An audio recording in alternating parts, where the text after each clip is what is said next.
Hello everybody, welcome back to a match reaction show, and it's finished.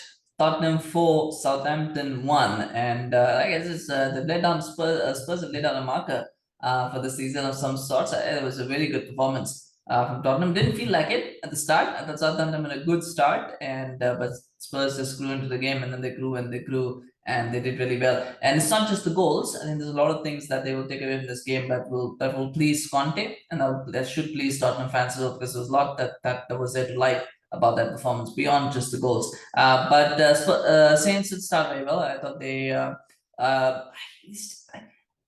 they kept Spurs at arm's length. They tried to go toe to toe with them a little bit, and then that goal came, which I thought was really bad defending from Spurs, to be honest, because Djenepo just allowed a free run. He gets the ball in, he gets across, and the cross is not a good one, to be honest, but he should be leaving Ward-Prowse free like that to just take a shot. I think that was a little bit bad defending, and everybody kind of went back, and they were kind of like trying to stop the. I mean, they were not anticipating a cutback, and they were trying to keep everything they're trying to hold a deep line for whatever reason. I don't know what it was, but the ball breaks to Ward-Prowse and he gets a nice little finish. It was a wonderful finish from Ward-Prowse, actually. Right, he just deliberately hits it into the ground. Lloris has got no chance to save that, and it's 1-0. And remember, Spurs lost this game in last season. They lost it and the stadium at home to Southampton last season. So you kind of think, well, are they going to have those memories again? Are they going to have those same feelings again? But they bounce back very, very quickly. The first goal comes a nice little play from Kulusevski. It's a beautiful cross. I think that might be the cross of the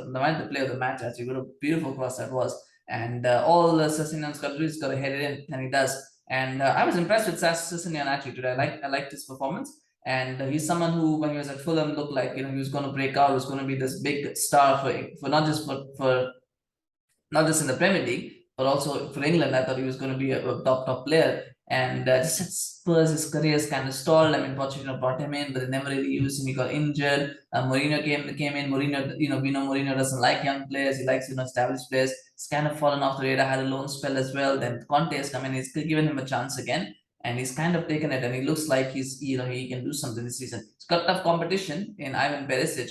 But hopefully he can hold it out, and hopefully he can become a starter for Spurs and become the player that we all thought he would be. But that was a good goal. That was a good header that he finished. And then they came second goal, same, almost the same, but this time from the other side against Southampton, not clearing their lines from a corner. They all kind of fall back into a shell. Nobody comes out. Nobody goes out to meet the sort of the players that are outside of that periphery area. And Son just has a free cross to put in. Dier stoops in and he scores with his head. Again, free header for Dier. I mean, the first goal, you could probably say, okay, there was a little bit of it was a very good cross. So there's not much that Southampton could have done differently. The second one was just poor defending, really bad defending, and Dier just scores. And again, it's a goal for Dier as well. As somebody who's also often maligned, so he'll be happy and have a bit of confidence in his own game as well to get that goal. And after that, it was really about Tottenham making sure that they don't let Southampton back into it, trying to make sure that they hold them off.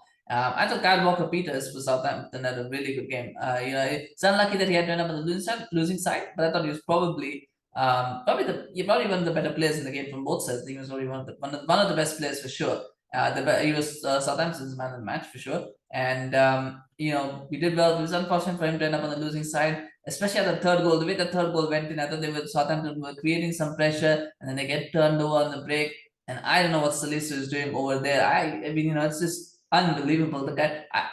The more you watch it, the more you're trying to figure out what exactly was he trying to do. Was he trying to? I almost feel like when the ball came in, you almost had like maybe somebody told him like leave it. I think he already figured out I'm going to hit it, and then somebody might have told him or something leave it, and he's like, oh well, maybe it's going out, so I'm going to just try and control it, and he just sticks a leg out, but he gets the connection all wrong, and it just goes squirts into the back of the net. What he's got in that situation is to either you leave the ball, and let it go out, or you try and track it away. I mean, you don't try and do what he was trying to do, which is basically trying to dangle a leg and see where he's gonna try to control. I think he was almost caught in two minds whether I should control it or whether I should clear it, and he kind of just got caught, in the between the two, and it just kind of just squirted away. So that was bad. That was a really bad piece of play, and he had an okay game actually before that one goal. He was okay. I don't know if it was good, but he was okay.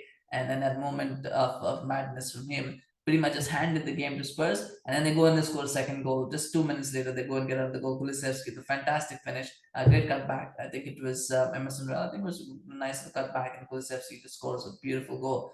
And Southampton are prone to this. They do sometimes concede goals in clusters, and you just worried they were going to score more. Spurs could have scored more. They only had a couple of chances that they could have done more with, and then come away with thinking maybe you could have got more. But getting 4 is not a bad result. Overall, I thought good positives. And if you can look at this as a positive, it's the fact that Son and Kane didn't score, and yet Spurs managed to score 4. So I think that'll be something that they'll take back to think, yes, we've got other goal scorers aside from Kane and Son as well. And that's something that they will take back with them. The scoreline is not such a big deal, I think, because Southampton always prone to this. They'll always have hidings. I don't think they do 1-0s and 2-1 defeats. I think it's always 4-1, 5-1. Losses. Like it's weird, isn't it? With Southampton, like they just seem to go on hidings when they lose. So I don't think they'll be too fussed about the goals that they've scored. But I think or that they won't read. You can't read too much into the goals they've scored. But I thought they controlled that midfield very well. Even though Southampton played with 3 midfielders, and nominally it was a 5-3-2. I think with Ward-Prowse kind of going up and down a little bit. But they're playing against a midfield 3, and I thought Bentancur and Hojbjerg kind of completely nullified that. They dominated that midfield. They held that line together. And I think that is something that will please Conte as well, because when you're playing with 2, they're generally going to be playing against 3 midfielders, so you've got to make sure that you control that midfield, even though you've only got 2 players. And then I thought they did that, so that's something that they will take as a positive. Defensively, aside from that goal, I thought they looked pretty solid. I can't remember too many chances that were created by Southampton. There were a couple here and there, but I think by and large they looked fairly secure, fairly comfortable. There were quite a few blocks that were coming in as well. And of course, once they were 4-1 up, I think Southampton kind of had that belief taken away from them. But still, I think they did well to make sure that they didn't let Southampton back into the game. Once they got ahead, they made sure that they kept their composure. They made sure they kept their discipline. There were a few tasty moments. Romero was lucky to escape from that very horrendous challenge that he put in, which I have no idea what he was thinking there to do. And I think the Sessegnon got a yellow card as well. So there were moments in and around. But I think by and large they kind of controlled that game very well. So it's the first game. You can't read much into it. I think Spurs have laid down the marker for everybody else outside of Liverpool and City that they probably will be gunning for that 3rd spot. So I think they did well. I do feel that if things go their way, they might finish second. But I still think Liverpool will finish second. But they might challenge for that if things go their way. But let me know in the comments. What do you think? What do you think of the game? Smash a like for Walker Peters, and just as a thing, sympathy, probably for good performance. Smash a like for Walker Peters. Smash a like for Ryan Sessegnon. I think he's had a tough time. He's kind of hopefully now starting to come out. So smash a like for those guys if you enjoyed their performances, and if you enjoyed Tottenham's performance, just smash a like for them.